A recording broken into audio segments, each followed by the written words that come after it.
প্রতিদিন কোটি কোটি মানুষ তাদের স্বাস্থ্য সুরক্ষার জন্য কন্ডোম ব্যবহার করে, কিন্তু আমরা কখনো ভেবে দেখেছি কি এই ছোট্ট কিন্তু গুরুত্বপূর্ণ পণ্যটি কিভাবে তৈরি হয়? আজকের এই ভিডিওতে আমরা আপনাদের নিয়ে যাব একটি কন্ডোম তৈরির কারখানায়, যেখানে কাঁচামাল থেকে শুরু করে প্যাকেটের ভেতর যাওয়া পর্যন্ত প্রতিটি ধাপই দেখানো হবে। ভিডিওটি শুরু করছি, তবে আমাদের চ্যানেলটি সাবস্ক্রাইব করতে ভুলবেন না কিন্তু। প্রথম ধাপে রয়েছে কাঁচামালের উৎস। কন্ডোম তৈরির মূল উপাদান হল লেটেক্স, যা রাবার গাছ থেকে সংগ্রহ করা হয়।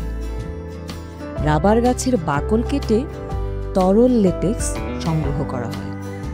এরপর এই লেটেক্স কারখানায় নিয়ে গিয়ে পরিশোধন করা হয়। এতে ময়লা,